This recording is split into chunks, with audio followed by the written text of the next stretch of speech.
Hello, ഞാനപ്പോൾ ഒരു story telling എന്ന് വേണമെങ്കിൽ പറയാം. എന്നാലും ഒരു എക്സ്പീരിയൻസ് വെച്ചിട്ട് എൻ്റെ ജീവിതം, അതായത് ഞാൻ 14 വർഷത്തിൽ കൂടുതൽ, ലെറ്റ്സ് ഒരു 14.5 വർഷം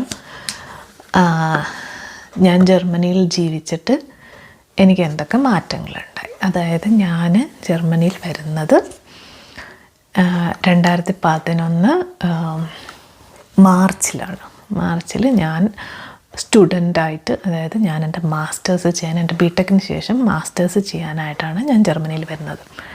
അപ്പോൾ അന്നൊന്നും ഇങ്ങനെ ആരും ഇങ്ങോട്ട് വരുന്നില്ല. അപ്പോൾ ഞാൻ എന്തുകൊണ്ട് വന്നു, എങ്ങനെ എനിക്കൊരു ഐഡിയ കിട്ടി എന്നൊക്കെ ഉള്ളത് ഞാൻ വേറൊരു വീഡിയോയിൽ പറയാം. അത് ഒരു കംപ്ലീറ്റ് ഒരു വ്യത്യസ്തമായ സ്റ്റോറിയാണ്. അപ്പം ഞാൻ ഈ വീഡിയോയിൽ പറയാൻ എന്താ ഉദ്ദേശിച്ചതെന്ന് വെച്ചാൽ, ഞാൻ എങ്ങനെ മാറി, അല്ലെങ്കിൽ എന്തൊക്കെ ചേഞ്ചസ് ഞാൻ എൻ്റെ ജീവിതത്തിൽ ഞാൻ അറിയാണ്ട് എൻ്റെ ജീവിതത്തിൽ വന്നു ചേർന്നു ഇത്ര നാൾ ഞാനിവിടെ ജീവിച്ചതിന് ശേഷം. ഓക്കെ, അതാണ് ഞാൻ പറയാൻ ഉദ്ദേശിച്ചത്. ചിലപ്പോൾ ബോറിംഗ് ആയിരിക്കും. ബോറിംഗാന്ന് വെച്ചാൽ വീഡിയോ കാണണമെന്നില്ല കേട്ടോ. ഇത് ഞാൻ ഇങ്ങനെ ഒരു രസം തോന്നി ഇങ്ങനെ ഇരുന്ന് സംസാരിച്ച്. ഞാൻ അങ്ങനെ പ്രിപ്പയർഡ് ഒന്നല്ല, ഇങ്ങനെ ഒത്തിരി പറയാനോ ഞാനൊന്നും എഴുതി വെച്ചിട്ടില്ല, ഒന്നും ചെയ്തിട്ടില്ല. പക്ഷേ ഞാനിങ്ങനെ ഓർത്ത് ഞാൻ ജസ്റ്റ് എൻ്റെ ഉള്ളിൽ വരുന്ന തോട്ട്സ് ഞാനിങ്ങനെ ചുമ്മാ എൻ്റെ ഉള്ളിൽ വരുന്നതൊക്കെ ഞാനിങ്ങനെ പറയാമെന്ന് വിചാരിച്ചു. അതാണ് ഈ വീഡിയോയുടെ റീസൺ. ഓക്കെ, ഞാനപ്പോൾ വരുന്നത്, എൻ്റെ നാട് എന്ന് പറയുന്നത് എനിക്കറിയില്ല എത്ര പേർക്ക് അറിയാമെന്നുള്ളത്, കൂവപ്പടി എന്ന് പറയുന്ന സ്ഥലമാണ്. അതായത് പെരുമ്പാവൂർ, ചിലപ്പോൾ നമ്മൾ കേരളത്തിലുള്ളവരൊക്കെ കേട്ടിട്ടുണ്ടാവും പെരുമ്പാവൂർ എന്ന് പറഞ്ഞ സ്ഥലം. പെരുമ്പാവൂരിൽ നിന്നൊരു 8 കിലോമീറ്റർ കോടനാട് ഡയറക്ഷൻ. കോടനാട് എന്ന് പറയുന്നത് അവിടെ നമ്മുടെ ഈ ആനക്കൊട്ടിലൊക്കെ എന്ന് പറഞ്ഞാൽ കോന്നിയിലാണ്. പക്ഷെ പണ്ട് നമുക്ക് കോടനാടുണ്ടായിരുന്നു. ആനക്കൊട്ടിലൊക്കെ എനിക്ക് തോന്നുന്നു കുറേ നമ്മുടെ പ്രായിക്കര പാപ്പാൻ എന്നൊക്കെ പറഞ്ഞ സിനിമയില്ലേ, അതൊക്കെ പിടിച്ചതിൻ്റെ ഒരു ഭാഗം കോടനാടാണ് പിടിച്ചതെന്ന് എനിക്ക് തോന്നുന്നു. പിന്നെ കോന്നിയിൽ അങ്ങനെയൊക്കെ ആയിട്ട്. അപ്പം ഞാൻ അവിടെ നിന്നാണ് വരുന്നത്. അതായത് എനിക്ക് തോന്നുന്നു ഞങ്ങളുടെ നാട്ടിൽ ആദ്യമായിട്ടാണ് ഞങ്ങളുടെ നാട്ടിൽ നിന്നൊരു പെൺകുട്ടി ഒബ്വിയസ്ലി ഞാനാണെന്ന് തോന്നുന്നു ആദ്യമായിട്ട് ഒരാൾ ജർമ്മനിക്ക് പോകുന്നത്. എൻ്റെ നാട്ടുകാർക്കൊന്നും അറിയില്ലായിരുന്നു കേട്ടോ ഞാൻ എങ്ങോട്ടാണ് പോയെന്നോ ഒന്നും. എൻ്റെ വീട്ടിലുള്ളവർക്ക് മാത്രമേ അറിയുള്ളൂ ഞാൻ എങ്ങോട്ടാണ് പോയതെന്നൊക്കെ. പക്ഷെ ഞാനാണ് ആദ്യമായിട്ട് ആ നാട്ടിൽ നിന്ന് പുറത്തേക്ക് ഒറ്റയ്ക്ക് പോകുന്നത്. അതായത് വേറെ ആരെങ്കിലും ഇപ്പോൾ കല്യാണം കഴിച്ചോ ഒറ്റയ്ക്കോ അല്ലാണ്ട് ഒക്കെ ആയിട്ടും ഞാനാണ് ആദ്യമായിട്ട് പോകുന്നത്. അപ്പം അങ്ങനെ ഞാനിവിടെ വന്നിട്ട് എനിക്ക് ഫ്രണ്ട്സോ അറിയുന്ന ഒരാളുണ്ടായിരുന്നു. പക്ഷെ ആ വ്യക്തിനെ ഞാൻ നേരിട്ട് കണ്ടിട്ടൊന്നുമില്ല. എനിക്ക് വേറെ ഒരു കോണ്ടാക്റ്റ് വെച്ച് അറിയുന്ന വ്യക്തിയാണ്. അപ്പം അങ്ങനെ പക്ഷെ ഞങ്ങൾ തമ്മിൽ മുന്നേ അങ്ങനെ സംസാരമോ അല്ലെങ്കിൽ എന്തെങ്കിലും അങ്ങനെ ഒന്നും ഉണ്ടായിരുന്നിട്ടില്ല. ജസ്റ്റ് ഇന്ന വ്യക്തിയെ അറിയാം എന്നുള്ളത് മാത്രമേ ഉണ്ടായിരുന്നുള്ളൂ. അപ്പം ഞാൻ വരുന്ന സ്ഥലത്താണ് ആ വ്യക്തി, ആളും സ്റ്റുഡൻ്റാണ്, ആളൊരു ജർമ്മൻകാരനാണ്, നാട്ടിൽ നിന്നുള്ളതല്ല. അപ്പം അങ്ങനെ ഞാനിവിടെ എത്തുന്നത്.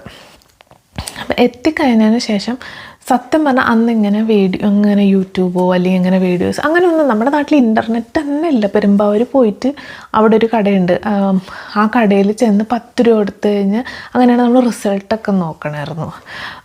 എന്തെങ്കിലും +1 മീൻസ് +2 പിന്നെ എൻട്രൻസിൻ്റെയൊക്കെ റിസൾട്ട് അങ്ങനെയൊക്കെ നോക്കുന്നതായിരുന്നു.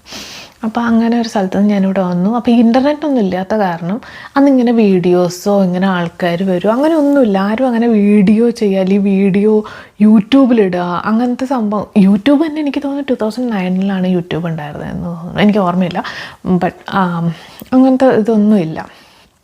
അപ്പം അങ്ങനെ ഞാൻ വന്നു കഴിഞ്ഞപ്പോൾ എന്താണെന്ന് വെച്ചിട്ടുണ്ടെങ്കിൽ എനിക്കിങ്ങനെ ഇപ്പം നാട്ടിൽ നിന്നുള്ള ഫ്രണ്ട്സൊന്നുമില്ല. കുറച്ച് തെലുങ്കന്മാരുണ്ടായിരുന്നു, തെലുങ്കിന് ഒരു 1-2 തമിഴന്മാരുണ്ടായിരുന്നു. വേറെ ആരും നാട്ടിൽ നിന്നൊന്നുമില്ല. പക്ഷെ ഞാൻ ഈ നാട്ടിൽ നിന്ന് വന്ന് ഞാൻ പഠിച്ചതും നാട്ടിൽ തന്നെ, ബാച്ചിലേഴ്സ് പഠിച്ചതും നാട്ടിൽ തന്നെ. അപ്പോൾ എനിക്കിവിടെ വരുമ്പോൾ എനിക്ക് എല്ലാവരോടും മിണ്ടാൻ പേടിയാണ്.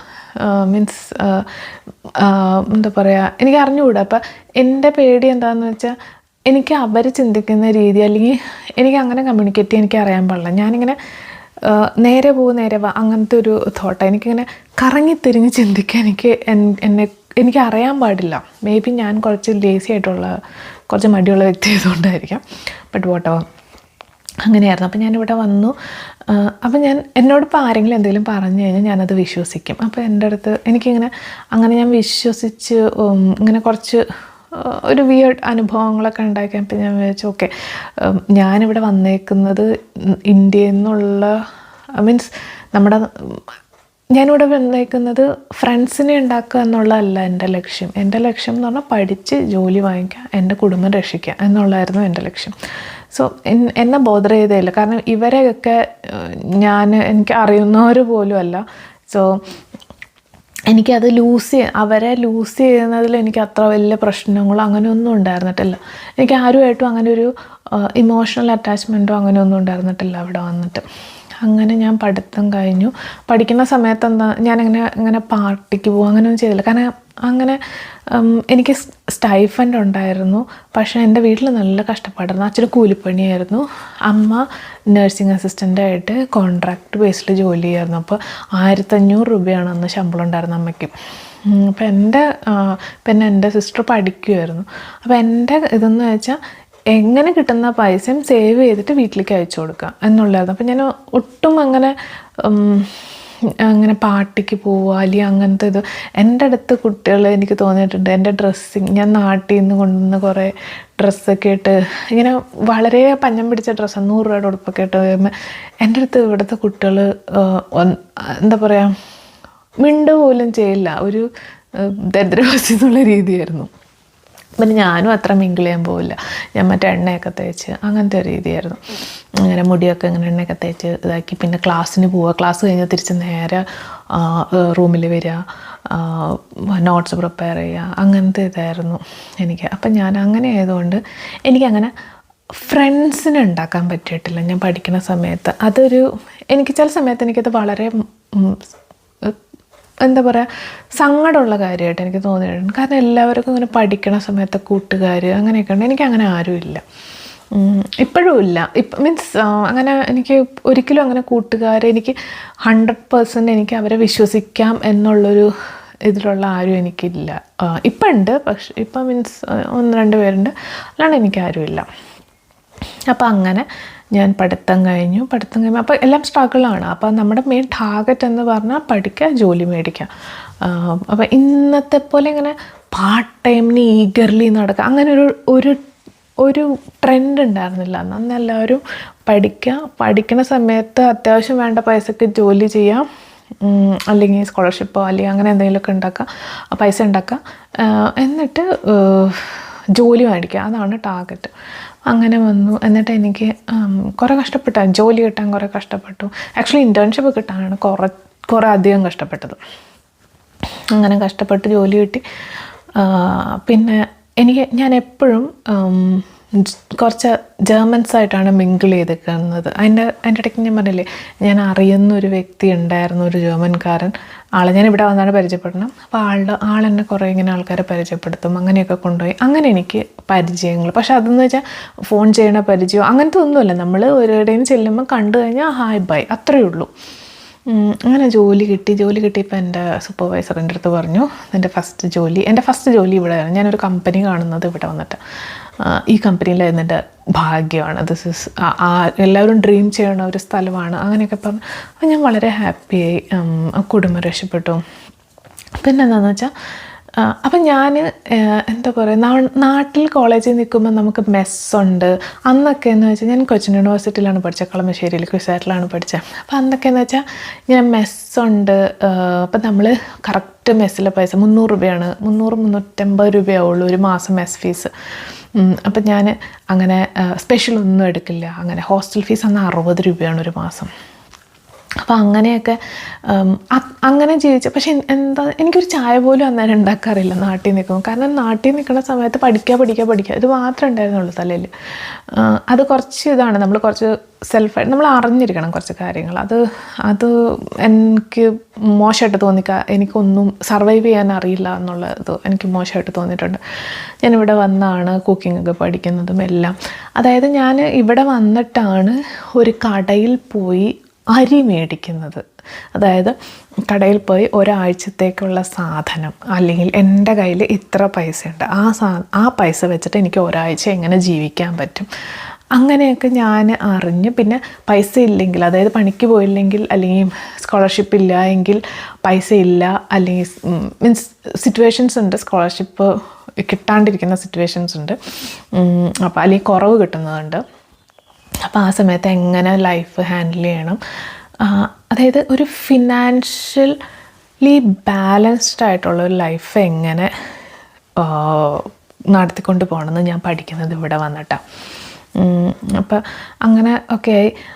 പിന്നെ ഞാൻ കുറേയധികം എൻ്റെയും മറ്റുള്ളവരുടെയും പ്രൈവസിയെ റെസ്പെക്റ്റ് ചെയ്യുന്നൊരു വ്യക്തി. അതായത് ഞാനിപ്പോൾ ഒരാളുടെ അടുത്ത് അയാളുടെ പ്രൈവറ്റ് കാര്യങ്ങൾ, അതായത് പേഴ്സണൽ കാര്യങ്ങൾ ചോദിക്കാൻ നിൽക്കില്ല. കാരണം എൻ്റെ ഒരു കൺസെപ്റ്റ് എന്ന് വെച്ചിട്ടുണ്ടെങ്കിൽ, അവർക്ക് പറയണമെന്ന് താല്പര്യം ഉണ്ടെങ്കിൽ അവർ പറയും. അത് തന്നെയാണ് ഞാനും ചെയ്യുന്നത്. ഇപ്പം എനിക്ക് എൻ്റെ പ്രൈവറ്റ് കാര്യങ്ങൾ, എൻ്റെ പേഴ്സണൽ കാര്യങ്ങൾ പറയണമെന്ന് എനിക്ക് ആഗ്രഹം ഉണ്ടെങ്കിൽ ഞാൻ പറയും. അത് പറയുന്നില്ല എന്ന് വെച്ചാൽ അതിൻ്റെ അർത്ഥം എനിക്ക് പറയാൻ ആഗ്രഹമില്ല എന്നാണ്. അപ്പോൾ അങ്ങനെ എനിക്കിവിടെ വന്നപ്പോൾ ഉള്ളൊരു ഗുണം എന്താണെന്ന് വെച്ചാൽ, എന്നെ ആരും ജഡ്ജ് ചെയ്യുന്നില്ല. അതായത് നാട്ടിൽ വെച്ചിട്ട് 5 മണിക്ക് മുന്നേ വീട്ടിൽ വരണം. അതെ, നമ്മളൊന്നും എങ്ങും പോകാറില്ല, ആകെ ഞാൻ ട്യൂഷൻ ക്ലാസ്സിലാണ് പോകുന്നതായിരുന്നു. പക്ഷെ എന്നാലും 5 മണിക്ക് മുന്നേ അന്നം കുളിച്ച് സന്ധ്യ കുളിച്ച് തിരി വയ്ക്കണം, അങ്ങനത്തെ ഇതൊക്കെ ആയിരുന്നു. ഇപ്പം തലമുടി ഒന്നിങ്ങനെ പൊക്കി കെട്ടി, അതായത് നമ്മുടെ നാട്ടിലിങ്ങനെ പൊക്കി വെക്കണമൊക്കെ ഒരു കെട്ടി ഉള്ളൊരു ഇതുണ്ടല്ലോ. അപ്പം അങ്ങനെയൊക്കെ കെട്ടിയിട്ടുണ്ടെങ്കിൽ എന്തോ മോശപ്പെട്ട വ്യക്തിയാണ്. പിന്നെ അല്ലെങ്കിൽ എന്താ പറയുക, ചുണ്ട്, അതായത് ലിപ്സ്റ്റിക്ക്, അന്ന് ലിപ്സ്റ്റിക്കൊന്നും ഇല്ലയെന്നല്ല, ആരും ഉപയോഗിക്കില്ല, വളരെ കുറച്ച്, എന്തായാലും വലിയ കല്യാണപ്പെണ്ണാണ് ഉപയോഗിക്കുക, അങ്ങനെയൊക്കെ ആയിരുന്നു. അപ്പം അങ്ങനെയൊക്കെ അല്ലാണ്ട് ഇട്ടൊക്കെ കഴിഞ്ഞ് എന്തോ ഭയങ്കര ജഡ്ജ്മെൻറ്റലായിട്ട് ആൾക്കാർ കൺസിഡർ ചെയ്യുന്നു, അല്ലെങ്കിൽ ആൾക്കാർ ഇതാക്കും. പക്ഷെ ഇവിടെ വന്നപ്പോൾ എനിക്ക് തോന്നിയതെന്ന് വെച്ചാൽ, ആരും ബോധർ ചെയ്യുന്നില്ല. അതായത് ആരും നിങ്ങളുടെ വസ്ത്രമോ നിങ്ങളുടെ മുഖത്ത് കളർ വെച്ചോ, അല്ലെങ്കിൽ മുടിയിൽ കളറടിച്ചോ, മുടി ചുരുട്ടിയോ ഇത് വെച്ചൊന്നും ആരും നിങ്ങളുടെ വില നിശ്ചയിക്കുന്നില്ല, അല്ലെങ്കിൽ നിങ്ങളെ ജഡ്ജ് ചെയ്യുന്നില്ല. പിന്നെ എനിക്ക് ഞാനായിട്ട് ജീവിക്കുക. ഇപ്പം ഞാനങ്ങനെ പാർട്ടിക്ക് പോകുന്ന വ്യക്തിയോ അങ്ങനെയൊന്നുമല്ല. പക്ഷേ ഇപ്പോൾ എനിക്ക് ഇന്ന സ്ഥലത്ത് പോകണം, അല്ലെങ്കിൽ എനിക്ക് ഇന്ന സാധനം വാങ്ങിക്കണം, അത് എന്നിൽ ഡിപ്പെൻഡ് ആവാൻ തുടങ്ങി. അതായത് എനിക്ക് വേണോ, എനിക്ക് ചെയ്യണോ, അത് ഞാൻ ചെയ്യാം. ആരും എന്നെ ക്വസ്റ്റ്യൻ ചെയ്യാൻ വരുന്നില്ല, അല്ലെങ്കിൽ ആരും അങ്ങനെ ഒരു ഇത് ചെയ്യുന്നില്ല. അപ്പോൾ അതൊക്കെ എന്നെ ഒത്തിരി ഒരു പരിധി വരെ എന്നെ ഒത്തിരി ഇൻഡിപെൻഡൻ്റ് ആക്കി. ഇവിടെ വന്നിട്ട് ഞാൻ സ്വന്തമായിട്ട് എൻ്റെ ജീവിതം കണ്ടുപിടിച്ചു, അല്ലെങ്കിൽ കണ്ടുപിടിക്കാൻ എനിക്കൊരു അവസരം ഉണ്ടായി ഇവിടെ വന്നിട്ടെന്ന് പറയാം. അപ്പോൾ ഇതിന് ഗുണവും ദോഷവും ഉണ്ട്. കാരണം എന്താണെന്ന് വെച്ചിട്ടുണ്ടെങ്കിൽ, നമ്മൾ വരുന്ന നമ്മുടെ നാടെന്ന് വെച്ചാൽ ഇപ്പോഴത്തെ കാര്യമല്ല ഞാൻ പറയുന്നത്, പണ്ട് ഇപ്പോഴും എനിക്ക് തോന്നുന്നു അത്ര വലിയ വ്യത്യാസമൊന്നും വന്നിട്ടൊന്നുമില്ല ആൾക്കാരുടെ തോട്ട് പ്രോസസ്സിലൊന്നും. അപ്പോൾ പണ്ടെങ്ങനെയാണെന്ന് വെച്ചിട്ടുണ്ടെങ്കിൽ ആൾക്കാരെന്താ പറയുക, ഇങ്ങനെ എന്താ അതിന് പറയാം, ആ ഒരു കുട്ടി ഇങ്ങനെ വേണം, അല്ലെങ്കിൽ ആ കുട്ടി ഇങ്ങനെ വസ്ത്രം ധരിക്കാവൂ, അല്ലെങ്കിൽ ആ കുട്ടി എന്താ എപ്പോഴും ഡിപ്പെൻഡൻ്റ് ആയിരിക്കും, അല്ലെങ്കിൽ അച്ഛന്, അല്ലെങ്കിൽ അമ്മ, അല്ലെങ്കിൽ വീട്ടുകാർ, ആ ചേട്ടൻ, അനിയൻ, അങ്ങനെ ഡിപ്പെൻഡൻസീസ് അങ്ങനെയൊക്കെ. അപ്പോൾ ഒരു കുട്ടി, എനിക്ക് തോന്നുന്നില്ല നാട്ടിൽ പണ്ടൊക്കെ ഞാൻ 21 വയസ്സ് ആവണേക്ക് മുന്നേ ഞാൻ ഇവിടെ വന്ന, അപ്പോൾ ഒരു കുട്ടി ആ പ്രായത്തിലൊക്കെ ഇങ്ങനെ സ്വന്തമായിട്ട് എവിടെയെങ്കിലും പോയി സ്വന്തമായിട്ട് ജീവിതം കണ്ടുപിടിച്ച് അങ്ങനത്തെ ഒന്നും ഉണ്ടായിരുന്നൊന്നുമില്ല. അങ്ങനെയൊക്കെ വളരെ കുറച്ചുണ്ടായിരുന്നിട്ടുള്ളൂ, പ്രത്യേകിച്ച് ഒരു കൂലിപ്പണിക്കാരൻ്റെ വീട്ടിലെ കുട്ടികൾ. അപ്പോൾ അതൊക്കെ എനിക്ക് ഇവിടെ വന്നിട്ടാണ് ഞാനങ്ങനെ സ്വന്തം ജീവിതം കണ്ടുപിടിച്ച് അങ്ങനെ ഇതാക്കാന്ന് പറയാം. ഞാൻ വളരെ പ്രൗഡാണ് അതിൽ. ഇങ്ങനെ എൻ്റെ അച്ഛനും അമ്മയും ഫിനാൻഷ്യലി എന്നെ സപ്പോർട്ട് ചെയ്യാൻ ആരും ഉണ്ടായിരുന്നിട്ടില്ല. ഞാൻ സ്വന്തമായിട്ടാണ് ചെയ്തത്. ബാങ്ക് ലോണിൻ്റെ ആവശ്യം ഉണ്ടായിരുന്നില്ല, അതുകൊണ്ട് ഞാൻ ബാങ്ക് ലോൺ എടുത്തിട്ടുണ്ടായിരുന്നില്ല, സ്കോളർഷിപ്പ് ഉള്ളതുകൊണ്ട്. അപ്പോൾ ഇവിടെ വന്നു. അപ്പോൾ ഞാനിങ്ങനെ കംപ്ലീറ്റ്ലി ഞാൻ എൻ്റെ ജീവിതം കെട്ടിപ്പൊക്കി എന്നുള്ളൊരു ഒരു സ്റ്റേജ് അല്ലെങ്കിൽ ഞാനങ്ങനെ ഒരു ലെവലിലേക്ക് എത്തി. അപ്പോൾ ഉള്ള ഒരു പ്രശ്നം എന്താണെന്ന് വെച്ചിട്ടുണ്ടെങ്കിൽ, ഞാൻ ഇവിടെ, അതായത് എൻ്റെ സ്വഭാവം ഒരു പരിധി വരെ ബിൽഡ് ചെയ്തത് ഇവിടെയാണെന്ന് പറയാം. എനിക്കൊരു എക്സ്പോഷർ, അതായത് പുറമേക്കുള്ളൊരു എക്സ്പോഷർ കിട്ടിയത് എനിക്ക് ഇവിടെ വന്നിട്ട്. അപ്പം ഞാൻ ഇവിടുത്തെ കൾച്ചർ, മറ്റേ ഇല്ലത്തുനിന്ന് ഇറങ്ങുകയും ചെയ്ത് അമ്മാത്ത എത്തിയില്ല എന്ന് പറഞ്ഞ അവസ്ഥയാണ് എൻ്റെ. അതായത് ഞാൻ ഇവിടുത്തെ കൾച്ചർ ഞാൻ പ്രാക്ടിക്കലി, അതായത് കാര്യങ്ങൾ ചെയ്യുന്നത് ഇവിടുത്തെ കൾച്ചർ അനുസരിച്ചാണ്. പക്ഷേ എൻ്റെ തോട്ട്സ്, അതായത് എൻ്റെ തലയിൽ നമ്മുടെ കൾച്ചറുണ്ട്. അങ്ങനത്തെ ഒരു സിറ്റുവേഷനിലാണ് ഞാൻ പോകുന്നത്. അപ്പോൾ എന്താ പറയുക, ഞാൻ മറ്റുള്ളവരുടെ കാര്യങ്ങളിൽ അധികം ഇടപെടാറില്ല. ഞാൻ എൻ്റെ ഒരു സ്പേസിൽ ജീവിക്കുന്ന വ്യക്തിയാണ്. അതിപ്പോൾ ഞാനിപ്പോൾ എൻ്റെ അച്ഛനും അമ്മയുടെ കാര്യങ്ങളിലാണെങ്കിൽ പോലും ഞാൻ ഇടപെടാറില്ല. അവരെന്നോട് പറയുന്ന കാര്യങ്ങൾ ഞാൻ കേൾക്കും. അങ്ങനത്തെ ഒക്കെ ഒരു രീതിയാണ് എൻ്റെ. എനിക്ക് താല്പര്യമില്ല അങ്ങനെ ആരുടെ കാര്യങ്ങളിൽ പോലും ഇടപെടുന്നത്. എനിക്ക് താല്പര്യമില്ല. അതേസമയം എന്നെ ആവശ്യമുണ്ട്, എൻ്റെ ആവശ്യം അവിടെ ഉണ്ടെങ്കിൽ ഉറപ്പായിട്ട് ഞാൻ അവിടെ ഉണ്ട്. അതിന് യാതൊരു മാറ്റമില്ല. അങ്ങനത്തെ ആ ഒരു രീതിയാണ് എനിക്കുണ്ടായിരുന്നത്. പിന്നെ ഇവിടെ വന്നുകൊണ്ട് എന്താ എനിക്ക് സംഭവിച്ചതെന്ന് വെച്ചാൽ, നമ്മുടെ നാട്ടിൽ ഇപ്പോൾ ഒരു കല്യാണം, എന്താ പറയുക, ഒരു ഓണം, ഞാനൊരു ഓണമൊക്കെ നാട്ടിൽ കൂടിയിട്ട് ഇപ്പോൾ ഒബ്വിയസ്ലി 15 വർഷം ആവാറായി. ഒരു ഓണമൊക്കെ നാട്ടിൽ കൂടിയിട്ട് ഇതെല്ലാം ഞാൻ മിസ് ചെയ്യുന്നുണ്ട്. ഓണമൊക്കെ മിസ് ചെയ്യുന്നു. ഓണം മാത്രമല്ല, ഏതാഘോഷവും ഞാൻ മിസ് ചെയ്യുന്നു. പിന്നെ എനിക്ക് തോന്നുന്നത് വെച്ചാൽ, ഇപ്പം ഞാൻ നാട്ടിൽ ചെല്ലുമ്പോൾ, നാട് ആക്ച്വലി ജർമ്മനിയെ കമ്പയർ ചെയ്യുന്ന സമയത്ത് നാട് ഭയങ്കര ഡ്രാസ്റ്റിക് ആയിട്ടുള്ള ചേഞ്ചസ് ആണ് ഞാൻ നാട്ടിൽ വരുമ്പോൾ എനിക്ക് ഫീൽ ചെയ്യുക. അതായത് ടെക്നോളജി ആയിട്ടും എല്ലാം വെച്ചിട്ട് ഭയങ്കര വ്യത്യാസമാണ്. പിന്നെ ആൾക്കാർ കംപ്ലീറ്റ്ലി മാറിപ്പോയി. അതായത് ഞാനുണ്ടായിരുന്നപ്പോൾ ഉള്ള ആൾക്കാരൊക്കെ ഇപ്പോൾ വയസ്സന്മാരായിട്ട് അവരുടെ മക്കൾ, അവരെയൊന്നും എനിക്ക് അറിയാൻ പാടില്ല. അപ്പോൾ ഞാൻ നാട്ടിൽ ചെല്ലുമ്പോൾ എന്താണെന്ന് വെച്ചാൽ, എല്ലാം കൊണ്ട് ഞാനൊരു ഫോറിനറാണ്. പക്ഷേ ഞാൻ നാട്ടിൽ ചെല്ലുമ്പോൾ ചെറുതാറൊക്കെ ഇട്ട് ഞാൻ നാട്ടിൽ വെച്ച് കണ്ടു കഴിഞ്ഞാൽ, ഞാൻ നാട്ടിൽ ഒരു 10-15 കൊല്ലം പിന്നിൽ ജീവിക്കുന്ന വ്യക്തിയായിട്ടേ തോന്നുള്ളൂ. അപ്പോൾ എന്ത് സംഭവം എന്ന് വെച്ചാൽ, ഞാൻ എവിടെയെങ്കിലും ചെന്ന് കഴിയുമ്പോൾ ഞാൻ പൊട്ടന്മാരെ പോലെ നിൽക്കും. കാരണം എനിക്കറിയാൻ പാടില്ല എന്താ സംഭവം എന്ന്. ഇപ്പോൾ എനിക്കൊരു ഗൂഗിൾ പേ ഇല്ല, അങ്ങനത്തെ സാധനങ്ങളൊന്നുമില്ല. ഞാനൊരു മന്തി കഴിച്ചിട്ടില്ല. കാരണം ഞാൻ നാട്ടിൽ ചെല്ലുന്ന സമയത്ത്, ഞാൻ നോർമലി റെസ്റ്റോറൻറ്റിൽ നിന്ന് അധികം ഫുഡ് കഴിക്കാത്തൊരു വ്യക്തിയാണ്. പക്ഷേ നാട്ടിൽ ചെല്ലുന്ന സമയത്ത് 100 കൂട്ടം വേറെ കാര്യങ്ങളുണ്ട്. അപ്പോൾ ഇതൊന്നും ആയിരിക്കില്ല പ്രയോറിറ്റി. അപ്പോൾ അങ്ങനെയൊക്കെ. അപ്പോൾ ഞാൻ നാട്ടിലത്തെ ആ ഒരു ട്രെൻഡ് എൻ്റെ കയ്യിൽ നിന്നേ പോയി. അതായത് എനിക്ക് അറിയാൻ പാടില്ല. ഈവൻ ഒരു സിം കാർഡ് എടുക്കുന്നതിൻ്റെ ഒബ്ലിഗേഷൻസ് വരെ എനിക്കറിയാൻ പാടില്ല. അങ്ങനത്തെ ഒരു രീതിയായി. അപ്പോൾ ഒത്തിരി നാടായിട്ട്, ഇപ്പം ഞാൻ എനിക്ക് ഭയങ്കര ആഗ്രഹമാണ് നാട്ടിലേക്ക് തിരിച്ചു പോകണമെന്ന്. എനിക്ക് ഭയങ്കര ആഗ്രഹം. പക്ഷേ നാട്ടിലേക്ക് ഞാൻ തിരിച്ചു പോയി കഴിഞ്ഞിട്ടുണ്ടെങ്കിൽ ഒരു വലിയ ഗ്യാപ്പാണ്. അതായത് ഞാൻ പോകുന്ന ആ സമയവും ഈ തിരിച്ചു തരുന്ന സമയമായിട്ടോ ഭയങ്കര ഗ്യാപ്പാണ്. അപ്പം അതെനിക്ക് പേടി പോലെ തോന്നും. ഞാൻ എന്ത് ചെയ്യും, എനിക്കിത് നാടായിട്ട് ഇങ്ങനെ ബന്ധമില്ലാണ്ടാവോ?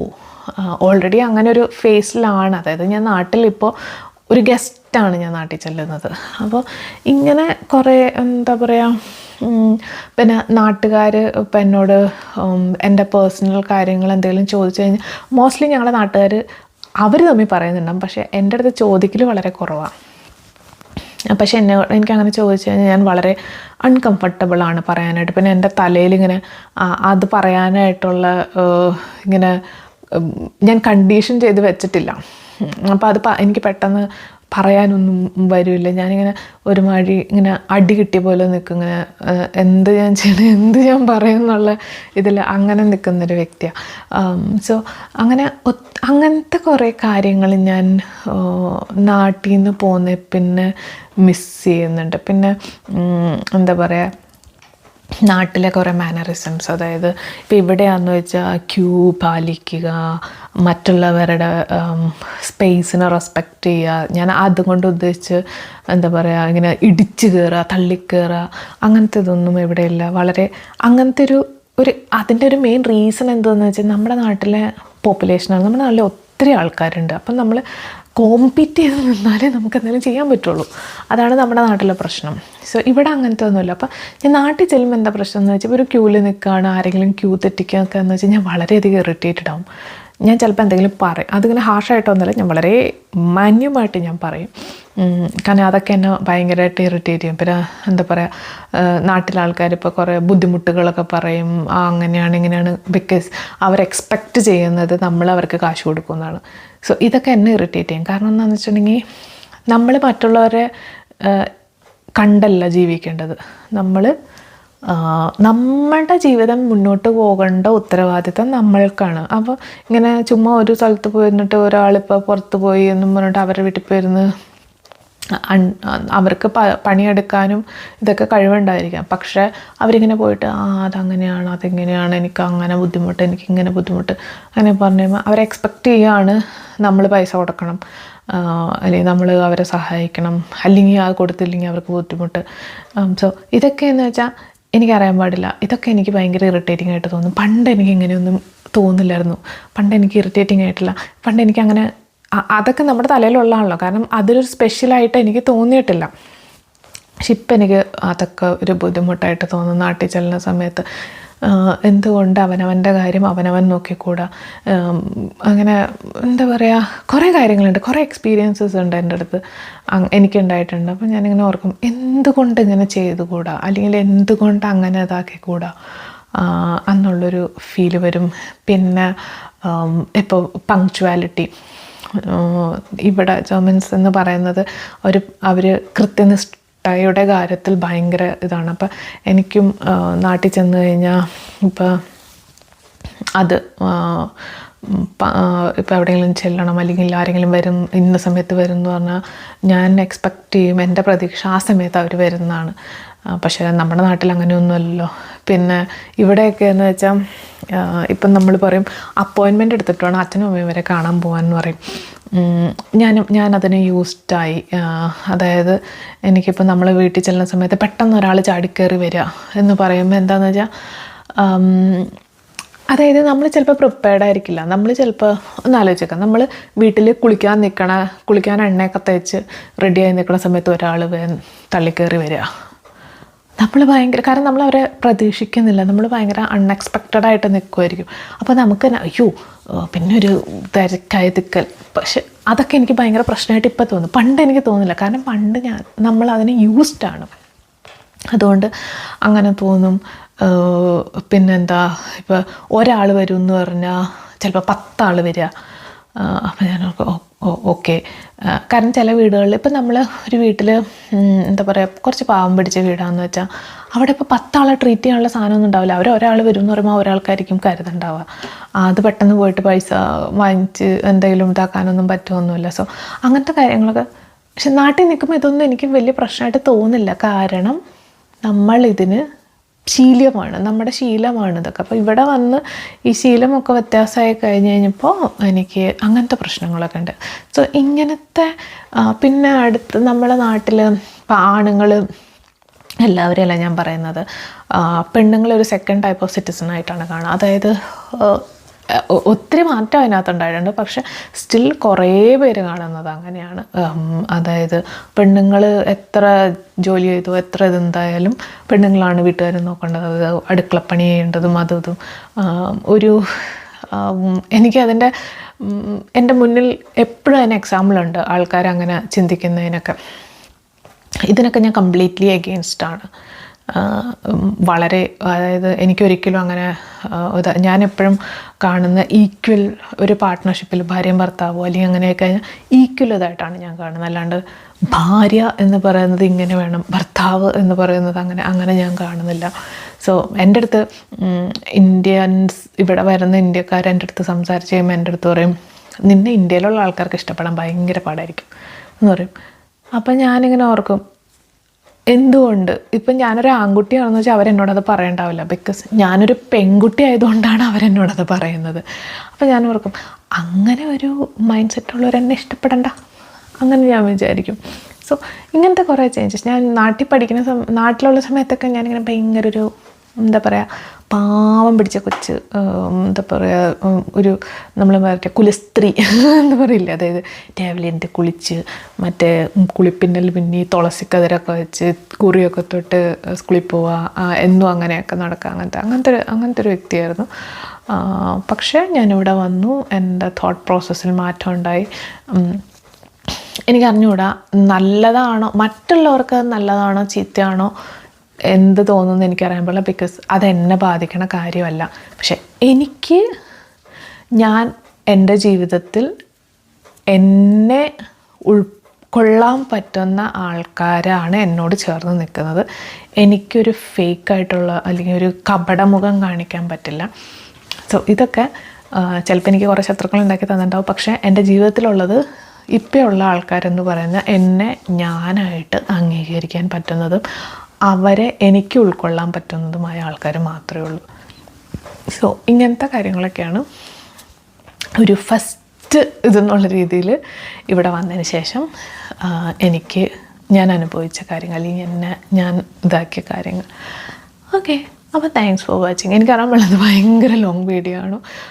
നിങ്ങൾക്ക് സമയമുണ്ടെങ്കിൽ കാണാം, സിമ്പിൾ, എപ്പോഴെങ്കിലുമൊക്കെ സമയം കിട്ടുന്ന സമയത്ത് കാണാം. ഓക്കെ, അപ്പോൾ thanks for watching. Have a nice day. Bye-bye.